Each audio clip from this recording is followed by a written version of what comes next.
Shalom, selamat hari Minggu teman-teman yang dikasih Tuhan Yesus Kristus. Saya mau menyapa teman-teman semua dimanapun kalian berada. Semoga dalam keadaan yang sehat, tidak kurang satu apapun. Orang tua serta keluarga yang beserta dengan kalian semua, semoga juga dalam keadaan yang sehat ya. Dan pada hari ini, semoga ada sukacita, semoga ada damai sejahtera bersama dengan kita semuanya, sehingga kita dapat beribadah kepada Tuhan dengan hati yang gembira, dengan penuh ucapan syukur, menyambut berkat dan juga hari yang baru daripada Tuhan.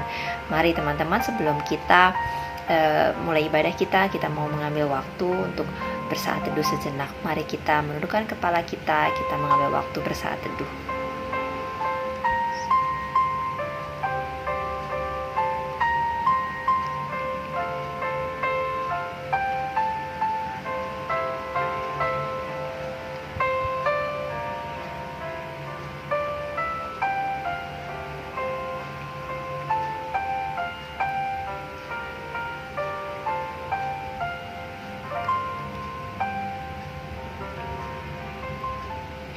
Haleluya, amin. Mari teman-teman kita angkat satu pujian dari Kidung Jemaat nomor 242 yang berjudul Muliakanlah Allah Bapa, dan kita akan lanjut ke Kidung Jemaat yang berjudul Penghormatanku.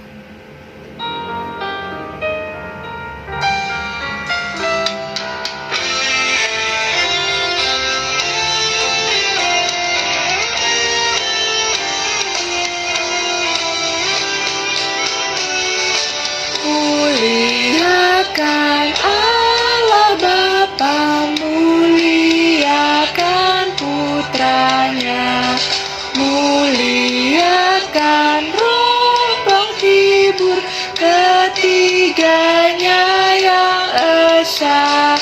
Haleluya, puji Dia kini dan selamanya.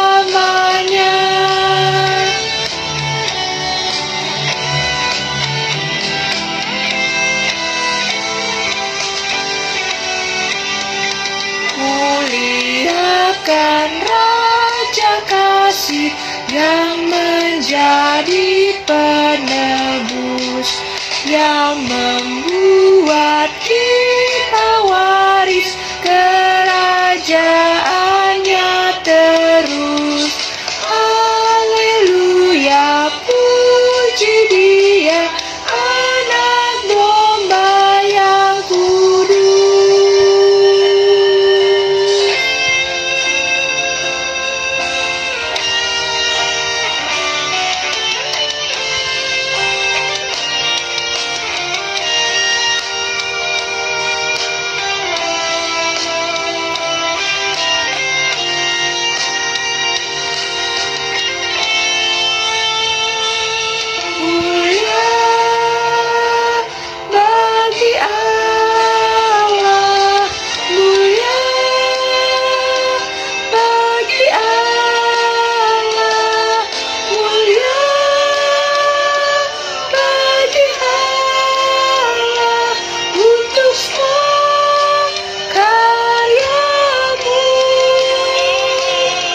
Darahmu selamatkanku, kuasamu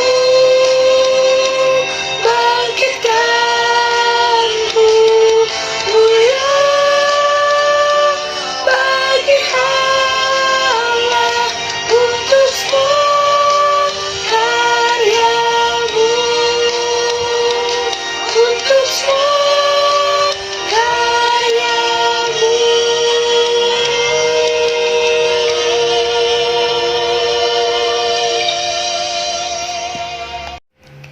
Mari teman-teman, kita mau bersatu dalam doa.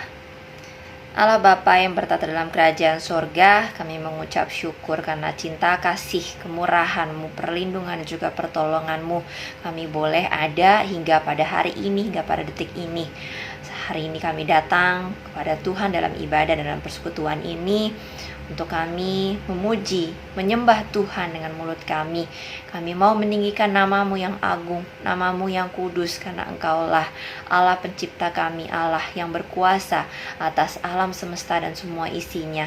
Karena Engkau Allah yang telah menyatakan janji-janji serta perbuatan-perbuatan-Mu yang ajaib dalam kehidupan kami. Ini waktu khusus yang kami sediakan bagi-Mu Tuhan. Kami mau datang dengan segenap hati dan juga jiwa pikiran kami untuk menyembah-Mu, untuk bersekutu bersama dengan Engkau, untuk mengerti akan kebenaran firman-Mu. Tuhan, kiranya Roh Kudus-Mu yang memimpin kami dari awal, pertengahan hingga akhir ibadah. Bahkan Tuhan yang juga menyucikan kami dari semua dosa-dosa kami. Ampuni dosa-dosa kami Tuhan yang menghalangi hubungan kami dengan Engkau, yang menghalangi kami datang kepada Engkau dalam ibadah ini. Dan Tuhan yang mengurapi kami sehingga kami dapat beribadah dengan sungguh-sungguh dan kami dapat berkenan kepada Engkau sepanjang ibadah ini. Biar Tuhan yang hadir bersama dengan kami di tengah-tengah ibadah kami ini, bahkan memimpin ibadah ini dari awal hingga akhir, hingga kami dapat merasakan Tuhan, betapa Tuhan sungguh amat merindukan juga untuk bertemu dengan kami. Inilah ibadah kami ya Tuhan. Kami siap memulainya di dalam satu nama, Tuhan Yesus Kristus, Juru Selamat kami yang hidup. Terima kasih Tuhan, kami telah berdoa dan mengucap syukur. Amin. Mari teman-teman, sebelum kita mendengarkan kebenaran firman Tuhan, kita mau memohon kepada Roh Kudus untuk senantiasa memimpin dan juga menyertai hati pikiran kita, sehingga kita dapat lebih memahami kebenaran firman Tuhan, sehingga kita juga dapat merasakan Tuhan terus menolong kita mengerti apa yang Ia kehendaki untuk kita jalani dalam kehidupan ini. Kita mau katakan, Roh Kudus, Kau hadir di sini, Ku mengasihi-Mu. Roh Kudus, Kau hadir di sini. Roh Kudus, Ku mengasihi-Mu. Kau lembut, Kau manis, Kaulah penghiburku, penolongku, diutus Bapakku. Roh Kudus, Kau hadir di sini. Roh Kudus, Ku mengasihi-Mu. Kau lembut, Kau manis, Kaulah penghiburku, penolongku, diutus Bapakku. Ku buka hati untuk Roh-Mu Tuhan. Ku buka hati menyembah-Mu Yesus. Jamahlah kami, penuhi kami dengan kuasa Allah Maha Tinggi.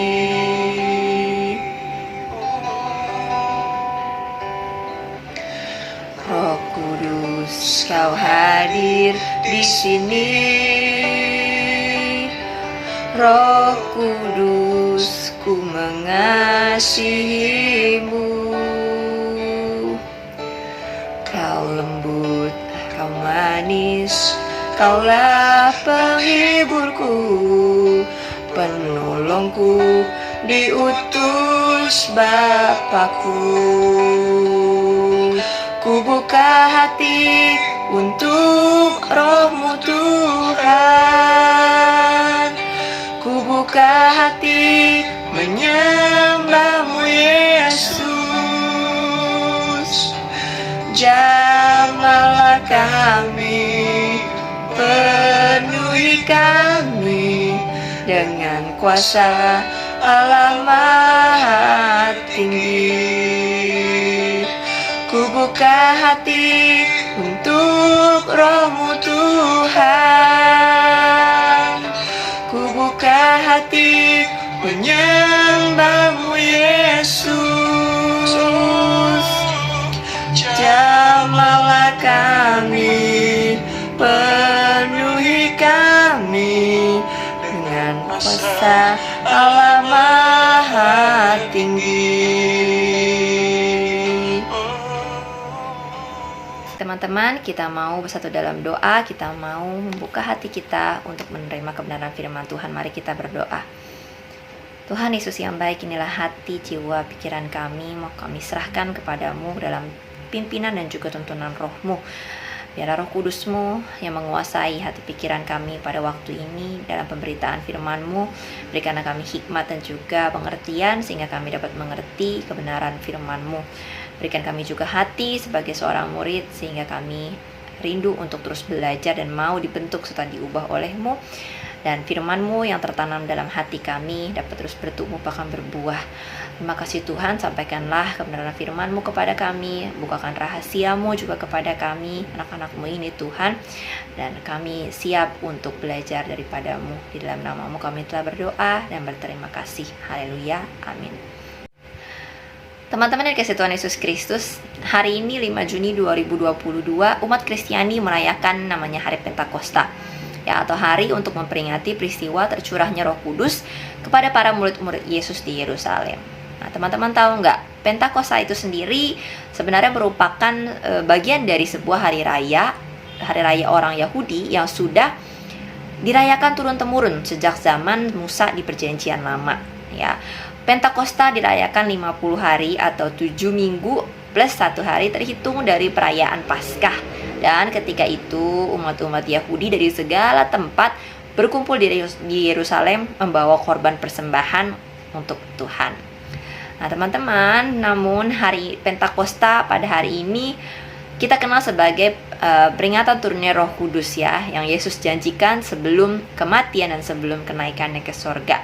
Karena peristiwa itu terjadi tepat pada hari Pentakosta atau hari ke-50 sesudah Paskah, ya. Itu tercatat dalam bacaan yang akan kita buka pada hari ini. Mari teman-teman, kita akan sama-sama membuka bagian Alkitab kita dari Kisah Para Rasul pasalnya yang kedua, ya, ayat 1 sampai 21, dilanjutkan ayat 37 sampai 40. Sedikit panjang tapi tidak apa-apa, kita mau belajar kebenaran firman Tuhan, ya. Kita baca sama-sama dari Kisah Para Rasul 2 ayat 1 sampai 21 lalu 37 sampai 40. Judul perikopnya Pentakosta. Ketika tiba hari Pentakosta, semua orang percaya berkumpul di satu tempat. Tiba-tiba turunlah dari langit suatu bunyi seperti tiupan angin keras yang memenuhi seluruh rumah di mana mereka duduk. Dan tampaklah kepada mereka lidah-lidah seperti nyala api yang bertebaran dan hinggap pada mereka masing-masing. Maka penuhlah mereka dengan Roh Kudus. Lalu mereka mulai berkata-kata dalam bahasa-bahasa lain seperti yang diberikan oleh Roh itu kepada mereka untuk mengatakannya. Pada waktu itu di Yerusalem diam orang-orang Yahudi yang saleh dari segala bangsa di bawah kolong langit. Ketika turun bunyi itu, bergemuruhlah orang banyak, berkerumunlah orang banyak. Mereka bingung karena mereka masing-masing mendengar rasul-rasul itu berkata-kata dalam bahasa mereka sendiri. Mereka semua tercengang-cengang dan heran lalu berkata, "Bukankah mereka semua yang berkata-kata itu orang Galilea? Bagaimana mungkin kita masing-masing mendengar mereka berkata dalam bahasa kita sendiri, yaitu bahasa yang kita pakai di negeri asal kita? Kita orang Partia, Media, Elam, penduduk Mesopotamia, Yudea dan Kapadokia, Pontus dan Asia, Frigia dan Pamfilia, Mesir dan daerah-daerah Libya yang berdekatan dengan Kirene, pendatang-pendatang dari Roma, baik orang Yahudi maupun penganut agama Yahudi, orang Kreta dan orang Arab. Kita mendengar mereka berkata-kata dalam bahasa kita sendiri tentang perbuatan-perbuatan besar yang dilakukan Allah." Mereka semuanya tercengang-cengang dan termangu-mangu sambil berkata seorang kepada yang lain, "Apakah artinya ini?" Tetapi orang lain menyindir, "Mereka sedang mabuk oleh anggur manis." Ayat 14, maka bangkitlah Petrus berdiri dengan ke-11 rasul itu dan dengan suara nyaring ia berkata kepada mereka, "Hai kamu orang Yahudi dan kamu semua yang tinggal di Yerusalem, ketahuilah dan camkanlah perkataanku ini. Orang-orang ini tidak mabuk seperti yang kamu sangka, karena hari baru pukul 9, tapi itulah yang difirmankan Allah dengan perantaraan Nabi Yoel. Akan terjadi pada hari-hari terakhir, demikianlah firman Allah, bahwa aku akan mencurahkan rohku ke atas semua manusia. Maka anak-anakmu laki-laki dan perempuan akan bernubuat, dan teruna-terunamu akan mendapat penglihatan-penglihatan, dan orang-orangmu yang tua akan mendapat mimpi. Juga ke atas hamba-hambaku laki-laki dan perempuan akan kucurahkan rohku pada hari-hari itu, dan mereka akan bernubuat, dan aku akan mengadakan mujizat-mujizat di atas, di langit, dan tanda-tanda di bawah di bumi, darah dan api, dan gumpalan-gumpalan asap. Matahari akan berubah menjadi gelap gulita, dan bulan menjadi darah, sebelum datangnya hari Tuhan, hari yang besar dan mulia itu. Ayat 21, dan barang siapa yang berseru kepada nama Tuhan akan diselamatkan. Kita lanjutkan ke ayat 37. Ketika mereka mendengar hal itu, hati mereka sangat terharu. Lalu mereka bertanya kepada Petrus dan rasul-rasul lain, apakah yang harus kami perbuat, saudara-saudara? Jawab Petrus kepada mereka, bertobatlah dan hendaklah kamu masing-masing memberi dirimu dibaptis dalam nama Yesus Kristus untuk pengampunan dosamu, maka kamu akan menerima karunia Roh Kudus. Sebab bagi kamulah janji itu, dan bagi anak-anakmu, dan bagi orang yang masih jauh, yaitu sebanyak yang akan dipanggil oleh Tuhan Allah kita. Dan dengan banyak perkataan lagi, ia memberi suatu kesaksian yang sungguh-sungguh, dan ia mengecam dan menasihati mereka. Katanya, berilah dirimu diselamatkan dari angkatan yang jahat ini. Teman-teman, membaca kisah ini, kita bisa menarik satu gambaran bahwa Roh Kudus yang memenuhi para murid Yesus ini punya daya yang sangat powerful ya, sehingga memampukan murid-murid sampai melakukan sesuatu yang tidak biasa. Dikatakan di situ berbahasa dengan bahasa-bahasa para pendatang-pendatang yang dari luar Yerusalem ya, dengan bahasa-bahasa asing. Dan itu mengherankan banyak orang di sana. Kita mungkin sampai sekarang sering bertanya-tanya juga ya, sebenarnya apa dan siapakah Roh Kudus itu? Sebelum kita mengerti bagaimana Roh Kudus itu berperan dalam diri kita sebagai orang percaya, kita kenalan dulu yuk sama Roh Kudus. Siapa Roh Kudus itu, teman-teman? Nah, Roh Kudus itu adalah Allah pencipta alam semesta, Allah pencipta kita manusia dan juga semua yang ada di muka bumi ini. Dalam Kejadian 1 ayat 2 kan di sana dikatakan, bumi belum berbentuk dan kosong, gelap gulita menutupi samudra raya, dan Roh Allah melayang-layang di atas permukaan air. Ya, sebelum segala sesuatunya dijadikan, Roh Allah, Roh Kudus yang menciptakannya itu sudah ada sebelum segala sesuatunya hadir di alam semesta ini ya. Roh Kudus, Roh Allah itu adalah Allah pencipta itu sendiri. Kemudian di ayat yang ke-26 saat kemudian Allah menciptakan manusia, berfirmanlah Allah, baiklah kita disitukannya huruf besar di Alkitab, menjadikan manusia menurut gambar dan rupa kita ya. Ia juga adalah Allah pencipta dari kita manusia yang ada di bumi ini ya. Jadi Roh Kudus adalah Allah pencipta alam semesta dan juga manusia. Lalu Roh Kudus itu adalah pribadi Allah yang ketiga dari Allah Tritunggal. Kita pasti sering dengar ya kata Allah Tritunggal, Allah Bapa, Allah Anak Yesus Kristus, dan juga Allah Roh atau Roh Kudus. Dalam Markus 1 ayat 9-11 dikatakan, pada waktu itu datanglah Yesus dari Nazaret di tanah Galilea. Ia dibaptis di sungai Yordan oleh Yohanes. Pada saat ia keluar dari air, ia melihat langit terkoyak dan roh seperti burung merpati turun ke atasnya. Lalu terdengarlah suara dari sorga, engkaulah anakku yang kukasihi, kepadamulah aku berkenan. Jadi baik itu Allah Bapa di sorga, Tuhan Yesus yang saat itu hadir menjadi anak manusia, beserta dengan Roh Kudus, mereka adalah ketiga pribadi Allah ya, Allah Tritunggal, 3 dalam 1. Teman-teman bisa bayangkan segitiga ya, ada 3 sudut. Nah, kita ibaratkan 3 sudut itu masing-masing adalah Allah Bapa, Allah Anak, dan juga Allah Roh Kudus. Tapi mereka adalah satu kesatuan ya. Tiga tetap disebut segitiga, walaupun sudut-sudutnya berbeda-beda, ada 3, tapi tetap satu kesatuan sebagai satu segitiga ya. Makanya baik itu Allah Bapa, Allah Anak, dan juga Roh Kudus itu juga merupakan satu kesatuan atau Tritunggal ya. Mereka punya pribadi dan juga peranan masing-masing, tapi sejatinya adalah satu kesatuan. Lalu yang ketiga, Roh Kudus itu adalah Allah itu sendiri. Ya, karena dikatakan dalam Yohanes 4 ayat 24, Allah itu roh. Ya, Allah itu roh, dan barang siapa menyembah Dia harus menyembahnya dalam roh dan kebenaran. Allah itu roh, roh itu adalah Allah sendiri. Ya, roh itu adalah Allah sendiri. Ya, barang siapa yang menyembah kepada Allah harus menyembahnya dalam roh dan juga kebenaran. Jadi Allah dan Roh Kudus adalah satu kesatuan. Roh Kudus adalah Allah sendiri. Nah, setelah kita memahami siapa Roh Kudus, apa ya ternyata peranan Roh Kudus dalam kehidupan kita sebagai orang percaya, anak-anak Tuhan, sehingga Allah menjanjikan bahkan mengaruniakan Roh Kudus itu kepada anak-anaknya. Dalam Yohanes pasal yang ke-14, ya, itu waktu-waktu sebelum Tuhan Yesus ditangkap dan juga disalibkan, Yesus menjanjikan penghibur kepada para murid-muridnya.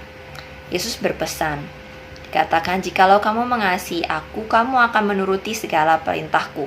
Aku akan minta kepada Bapa, dan Ia akan memberikan kepadamu seorang penolong yang lain, supaya Ia menyertai kamu selama-lamanya." Ya, dikatakan di sini Yesus sebelum kepergiannya akan meminta kepada Allah Bapa agar memberikan kepada murid-muridnya seorang penolong yang lain, yaitu apa? Roh kebenaran. Dunia tidak dapat menerima Dia sebab dunia tidak melihat Dia dan tidak mengenal Dia. Tapi kamu atau murid-murid Yesus mengenal Dia sebab Ia menyertai kamu dan akan diam di dalam kamu. Semuanya itu kukatakan kepadamu selagi aku berada bersama-sama dengan kamu. Tetapi penghibur, yaitu Roh Kudus yang akan diutus oleh Bapa dalam namaku, Dialah yang akan mengajarkan segala sesuatu kepadamu dan akan mengingatkan kamu akan semua yang telah kukatakan kepadamu. Jadi dalam pesan-pesan Tuhan Yesus kepada murid-muridnya ini dikatakan bahwa Roh Kudus atau Roh kebenaran, Roh penghibur yang akan diberikan oleh Allah Bapa melalui Yesus Kristus kepada murid-muridnya adalah Roh kebenaran yang akan menyertai. Ya, peranannya adalah untuk menyertai murid-murid Yesus dan juga saat ini menyertai kita, anak-anaknya. Karena apa? Karena Roh Kudus akan senantiasa ada di dalam kita. Namanya menyertai itu artinya selalu bersama-sama. Ya, ibaratnya bodyguard. Ada terus, nempel terus untuk menyertai, untuk menjagai. Pergi ke kanan, ikut ke kanan. Pergi ke kiri, ikut ke kiri, ya. Terus bersama-sama menyertai. Roh Kudus ada untuk menyertai, ya, menyertai kita anak-anaknya. Untuk apa lagi? Untuk mengajarkan segala sesuatu, ya, mengajarkan kebenaran kepada kita, membukakan hal-hal yang tidak kita pahami. Lalu apa? Mengingatkan, ya, mengingatkan kita akan segala sesuatu yang telah Yesus ajarkan kepada kita. Jadi Roh Kudus ada untuk menyertai kita, bersama-sama dengan kita, mengajarkan kita, dan bahkan mengingatkan kita. Dan sebesar itulah teman-teman peranan Roh Kudus sebagai bagian dari Allah itu sendiri yang dikaruniakan atau diberikan kepada kita orang-orang percaya. Artinya apa? Kita yang sudah dipilih Tuhan menjadi miliknya adalah orang-orang yang seharusnya hidup oleh Roh atau dipimpin dan dipenuhi oleh Roh Kudus. Pertanyaannya, jadi apakah penting sebagai orang percaya atau seorang Kristen hidup dipimpin oleh Roh Kudus? Betul, jawabannya penting sekali. Kenapa? Karena yang pertama, Roh Kudus membuat setiap orang percaya lebih taat kepada Kristus. Ya, Roh Kudus membuat tiap orang percaya, membuat kita lebih taat kepada Kristus. Dalam 1 Korintus 12 ayat 3 dikatakan, "Karena itu aku mau meyakinkan kamu bahwa tidak ada seorang pun yang berkata-kata oleh Roh Allah dapat berkata, terkutuklah Yesus, dan tidak ada seorang pun yang dapat mengaku Yesus adalah Tuhan selain oleh Roh Kudus itu sendiri." Jadi peranan Roh Kudus selain tadi dikatakan mengajar dan juga mengingatkan kita, membuat kita orang percaya lebih taat kepada Kristus. Karena apa? Karena dengan Roh Kudus maka kita bisa mengaku bahwa Yesus adalah Tuhan dengan kuasa Roh Kudus, dengan penyertaan Roh Kudus, kita bisa mengerti, kita bisa melihat, kita bisa percaya bahwa Yesus adalah Tuhan. Dan Roh Kudus membuat kita, setiap orang percaya, juga lebih peka terhadap dosa. Dalam Roma 8 ayat 5-6, sebab mereka yang hidup menurut daging memikirkan hal-hal dari daging. Mereka yang hidup menurut roh memikirkan hal-hal yang dari roh. Karena keinginan daging adalah maut, tetapi keinginan roh adalah hidup dan damai sejahtera. Jadi saat Roh Kudus ada diam bersama-sama dengan kita, orang-orang percaya, kita anak-anaknya, hidup dipimpin dan juga dikendalikan oleh Roh Kudus, kita akan menjadi lebih peka terhadap dosa. Kita diajarkan oleh Roh Kudus membedakan mana yang baik dan jahat. Kita membedakan mana yang berkenan atau tidak berkenan kepada Allah, mana yang merupakan kehendak Allah, mana yang merupakan kehendak daging. Kita akan dituntun untuk tidak memikirkan hal-hal kedagingan, karena dengan pimpinan dari Roh Kudus, dengan tuntunan Roh Kudus dalam diri kita, kita terbebas dari keinginan-keinginan yang hanya menuruti daging kita, ya, membawa kita jatuh dalam dosa, membawa kita jatuh dalam maut. Tapi dengan pimpinan roh, maka keinginan roh pula yang akan ada dalam hidup kita, dalam diri kita, yaitu hidup dan juga damai sejahtera. Lalu Roh Kudus juga memungkinkan kita orang percaya mampu untuk mengalahkan kuasa jahat, teman-teman. Dalam Kisah Para Rasul 13 ayat 9-10, ketika itu Paulus penuh dengan Roh Kudus menatap seseorang. Katakan di situ, menatap dia dan berkata, "Hai anak iblis, engkau penuh dengan rupa-rupa tipu muslihat dan kejahatan. Engkau musuh segala kebenaran. Tidakkah engkau akan berhenti membelokkan jalan Tuhan yang lurus itu?" Ya, Roh Kudus memampukan kita untuk mengalahkan kuasa jahat. Ia membuat kita peka terhadap dosa. Ia membuat kita peka untuk membedakan mana yang kuasa jahat dan juga kebenaran. Membuat kita peka melihat mana ini yang merupakan tipu muslihat dari iblis yang akan menjerumuskan orang-orang percaya. Dan kita akan dimampukan seperti pengalaman Paulus ini untuk mengalahkan kuasa jahat, mengusir roh-roh jahat, karena roh yang ada dalam kita, yaitu roh Allah, lebih besar daripada segala roh yang ada di dunia ini, maka kita akan dimungkinkan untuk mengalahkan kuasa-kuasa jahat.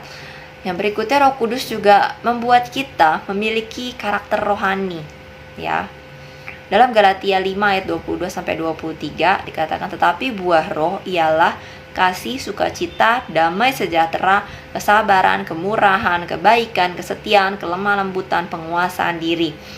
Dalam Galatia 5 ayat 22-23 ini adalah buah-buah roh. Buah-buah roh. Buah itu tumbuh atau dihasilkan dari sebuah pohon. Jika buahnya baik, maka tentu pohon itu juga pasti baik kualitasnya. Tidak ada buah yang manis yang berasal daripada pohon yang busuk, ataupun sebaliknya, jika pohon itu busuk sudah mau mati, tidak mungkin menghasilkan buah yang manis. Begitu pula dengan karakter kita, teman-teman. Karakter rohani kita akan berbuah manis, akan berbuah baik seperti buah-buah roh ini, kasih, sukacita, damai sejahtera dan sebagainya, jika di dalam hati kita pun dipenuhi dengan Roh Kudus, dipenuhi dengan hal-hal yang baik yang datangnya hanya daripada Tuhan. Sebab itu Roh Kudus akan membuat kita, memproses kita sebagai anak-anak Tuhan memiliki karakter rohani. Dan yang terakhir, Roh Kudus membuat orang percaya atau membuat kita anak-anak Tuhan memiliki kuasa untuk memberitakan Injil. Dalam Kisah Para Rasul 1 ayat 8, "Tetapi kamu akan menerima kuasa kalau Roh Kudus turun ke atas kamu, dan kamu akan menjadi saksiku di Yerusalem dan di seluruh Yudea dan Samaria dan sampai ke ujung bumi." Ini adalah perkataan Tuhan Yesus sebelum kenaikannya ke surga. Di depan murid-muridnya, Ia mengatakan bahwa murid-muridnya akan menerima kuasa kalau Roh Kudus turun ke atas kamu. Kalau Roh Kudus ada bersama-sama dengan kita, Untuk apa? Untuk memampukan kita menjadi saksi. Karena apa? Pertama-tama Roh Kudus yang berperan untuk menjadi saksi bagi Tuhan Yesus dalam diri kita. Dan kita pun dengan bantuan Roh Kudus akan menjadi saksi kepada orang banyak di sekitar kita, sehingga kita dimampukan untuk memberitakan Injil dengan cara apapun, baik itu dengan cara hidup kita, baik itu dengan perbuatan-perbuatan kita, dengan apapun yang kita pikirkan, perkataan, dan perbuatan, kita akan dimampukan Roh Kudus memberitakan Injil. Nah, dari 5 poin tadi teman-teman, kita akhirnya mengerti ya kaitannya bahwa orang percaya yang hidup dipenuhi dan juga dipimpin oleh Roh Kudus mengalami suatu perubahan yang membedakan anak-anak Tuhan dari cara hidup kita yang lama, dari cara hidup dunia dengan cara hidup kita yang baru setelah mengalami Roh Kudus itu. Bukan hanya perubahan, tapi kita dibuat mengerti bahwa dengan Roh Kudus yang bersama dengan kita, hidup kita juga akan berbuah, ya. Buah-buah roh yang tadi kita baca dari Galatia 5. Roh Kudus memampukan kita mengerjakan anugerah keselamatan yang dari Tuhan, sehingga ada buah-buah yang nampak, yang terlihat, yang bisa dirasakan oleh orang banyak di sekitar kita. Sederhananya, ketika kita sudah menjadi orang percaya, sudah menjadi anak Tuhan, ada sesuatu yang dihasilkan, selalu ada yang dihasilkan, dan kita memberi dampak bagi banyak orang, sehingga hidup kita tidak sia-sia dan hidup kita memuliakan Allah. Orang sekitar kita bisa merasakan kehadiran Kristus bersama dengan mereka, sekalipun mereka belum mengenal dan juga melihat Kristus dalam hidupnya, tapi mereka dapat merasakannya melalui kita karena pertolongan Roh Kudus. Nah, pertanyaan berikutnya, lalu bagaimana kita bisa menjadi orang Kristen yang hidupnya dipimpin oleh Roh Kudus, teman-teman? Perlu kita ingat, dipenuhi oleh Roh Kudus itu bukan peristiwa sekali seumur hidup ya teman-teman, dan juga bukan selalu peristiwa fenomenal seperti yang terjadi dan dialami oleh murid-murid Yesus di Yerusalem pada hari Pentakosta. Mungkin kita melihatnya seperti orang kerasukan ya, bukan peristiwa-peristiwa fenomenal yang seperti itu. Dipenuhi oleh Roh Kudus teman-teman harus dilakukan setiap saat. Kita harus secara aktif meminta kepada Allah Bapa agar hidup kita dipenuhi oleh Roh Kudus. Terutama jika kita semua sadar bahwa hidup kita tidak lahir di bawah pimpinan Roh Kudus. Kita terdorong jatuh dalam dosa dan hidup kita jauh daripada perkenanan Tuhan. Ada beberapa langkah untuk kita bisa mengalami kembali pimpinan Allah oleh Roh Kudus. Hal yang pertama-tama kita harus yakin bahwa kita sudah memiliki Kristus dalam hidup kita, teman-teman. Kita sudah mengenal, kita sudah memiliki Kristus hidup bersama dengan kita. Dalam Roma pasal 8 ayat 9 dan 14 dikatakan, tetapi kamu tidak hidup dalam daging melainkan dalam roh, jika memang Roh Allah diam di dalam kamu. Tetapi jika orang tidak memiliki Roh Kristus, ia bukan milik Kristus. Semua orang yang dipimpin Roh Allah adalah anak Allah. Jadi kita yang mengaku anak-anak Allah, maka seharusnya otomatis juga kita hidup dipimpin oleh Roh Allah. Itu menjadi satu paket, tidak bisa dipisahkan ya. Teman-teman sudah menerima Kristus dalam hati dan juga hidup teman-teman, maka hidup teman-teman pun akan bisa dipimpin oleh Roh Allah. Bagaimana bisa jika seseorang yang tidak membukakan pintu kepada orang yang ada di luar pintu bisa masuk ke dalam ya? Harus orang yang di dalam rumah membukakan pintu itu, mempersilahkan masuk, sehingga orang yang di luar pintu itu bisa masuk ke dalam ya. Jadi kita secara aktif yang menerima Tuhan Yesus untuk masuk ke dalam hati kita, teman-teman. Mengizinkan Tuhan masuk ke dalam rumah hati kita untuk memimpin hati dan juga hidup kita oleh Roh Kudus-Nya. Setelah kita yakin bahwa kita sudah memiliki Kristus dalam hati kita, dalam hidup kita bersama-sama dengan kita pun perlu memastikan bahwa tidak ada dosa yang belum kita bereskan di hadapan Allah. Dosa dapat menyebabkan Allah tidak mendengar doa-doa kita, teman-teman. Jadi saat kita berdoa untuk meminta kepada Allah, hidup kita dipimpin oleh Roh Kudus, namun kita masih ada dosa yang belum dibereskan bersama dengan Allah, maka Allah tidak bisa mendengar doa kita karena ada dosa-dosa itu. Dosa itu pun juga menjadi tembok pemisah antara kita dengan Allah kita, sehingga selamanya kita tidak mungkin bisa minta kepada Allah Bapa untuk hidup dipimpin oleh Roh Kudus. Dalam Yesaya 59 ayat 1-2 dikatakan, sesungguhnya tangan Tuhan tidak kurang panjang untuk menyelamatkan dan pendengarannya tidak kurang tajam untuk mendengar. Tetapi yang merupakan pemisah antara kamu dan Allahmu ialah segala kejahatanmu, yang membuat dia menyembunyikan diri terhadap kamu, sehingga ia tidak mendengar, ialah segala dosamu. Jadi hal yang kedua, untuk kita bisa hidup dipimpin oleh Roh Kudus, kita harus membereskan dosa-dosa kita di hadapan Allah, agar tidak ada tembok pemisah antara kita dengan Allah kita. Kita punya hubungan yang dekat, tidak ada lagi jarak antara kita dengan Allah kita. Begitu kita sudah mengaku dosa-dosa kita kepada Allah, maka Ia akan mengampuni, dan tembok pemisah itu akan runtuh, teman-teman. Dalam 1 Yohanes 1 ayat 8-9 dikatakan, jika kita berkata bahwa kita tidak berdosa, maka kita menipu diri kita sendiri, dan kebenaran tidak ada dalam kita. Jika kita mengaku dosa kita, maka Ia adalah setia dan adil, sehingga Ia akan mengampuni segala dosa kita dan menyucikan kita dari segala kejahatan. Mari teman-teman, kita sebagai anak-anak Allah adalah anak-anak yang hidupnya dipimpin oleh Roh Kudus. Hidup kita sudah berbeda dengan hidup kita sebelumnya saat kita tidak dipimpin oleh Roh Kudus. Hidup kita berubah, hidup kita berbuah, berbuah, sehingga efek dari perubahan-perubahan oleh Roh Kudus itu bisa dirasakan juga oleh orang-orang sekitar kita. Jika kita masih merasakan hidup kita masih sama dengan dunia, hidup kita masih sama dengan cara hidup kita yang lama sebelum mengenal Kristus, maka kita perlu mempertanyakan, sudahkah Roh Kudus memimpin hati kita dan memimpin hidup kita? Maka kita perlu untuk terus secara aktif meminta kepada Allah supaya Roh Kudus hadir dan memimpin kehidupan kita, dalam pikiran kita, perkataan kita, perbuatan kita, tidak menjadi batu sandungan. Kita bisa memperlihatkan buah-buah roh itu kepada orang banyak. Kita dimampukan untuk bersaksi, kita dimampukan untuk mengabarkan Injil dengan cara-cara yang sederhana, dimulai dari buah-buah roh yang dapat dirasakan dan juga dinikmati oleh orang-orang sekitar kita.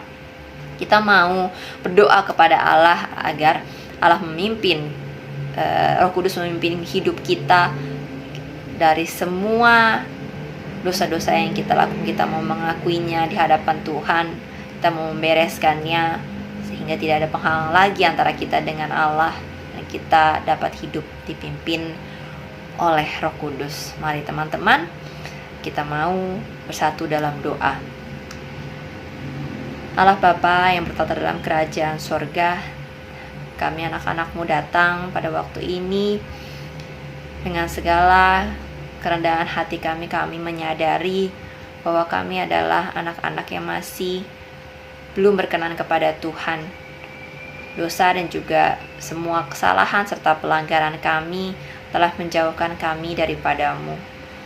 Dosa-dosa itu menjadi tembok pemisah antara hubungan kami dengan Engkau.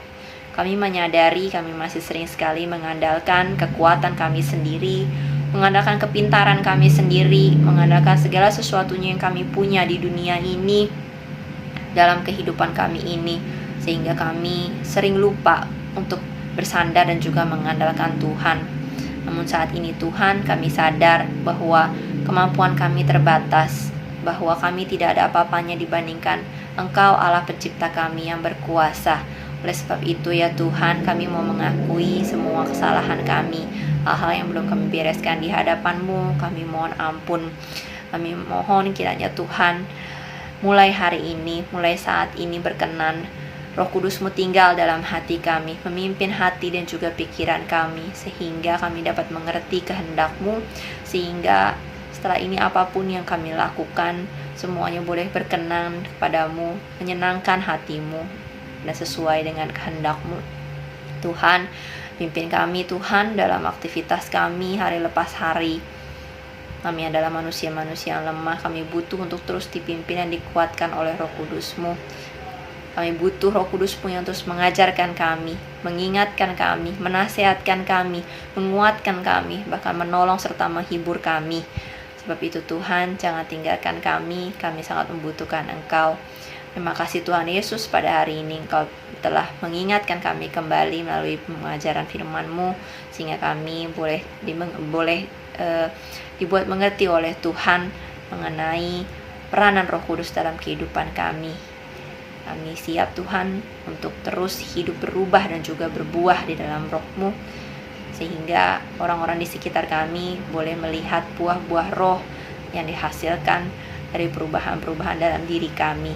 Terima kasih Tuhan Yesus, kami mau menyerahkan studi, pelayanan, dan juga kesehatan kami dalam tangan Tuhan. Biar Tuhan yang senantiasa menjagai dan juga menyertai kami. Apapun permasalahan yang sedang kami hadapi, tantangan dalam keluarga kami, dalam studi kami, biar Tuhan yang menjadi jawabannya. Tuhan, sertai langkah kami selalu supaya kami tidak menyimpang ke kiri dan ke kanan. Ajari kami terus untuk mengandalkan dan juga berserah kepada Tuhan. Terima kasih Tuhan Yesus untuk ibadah yang Kau pimpin dari awal, pertengahan hingga akhirnya. Dan ibadah pada hari ini akan kami tutup dengan doa yang Tuhan ajarkan kepada kami. Doa Bapa kami. Bapa kami yang ada di sorga, dikuduskanlah namamu. Datanglah kerajaan-Mu, jadilah kehendak-Mu di bumi seperti di sorga. Berikanlah pada kami hari ini makanan kami yang secukupnya. Dan ampunilah kesalahan kami seperti kami mengampuni orang-orang yang bersalah kepada kami. Dan janganlah bawa kami ke dalam pencobaan, tapi lepaskanlah kami daripada yang jahat. Karena Engkaulah yang punya kerajaan dan kuasa dan kemuliaan sampai selama-lamanya. Amin. Terima kasih teman-teman. Puji Tuhan, ibadah kita sudah selesai. Kiranya teman-teman dapat mengaplikasikan firman Tuhan hari ini, dan Roh Kudus senantiasa hidup memimpin kehidupan teman-teman dalam aktivitas teman-teman sehari-hari, dalam studi kalian, dalam apapun yang kalian lakukan, sehingga nama Tuhan boleh dipermuliakan. Sampai berjumpa lagi di ibadah yang berikutnya. Tuhan Yesus memberkati.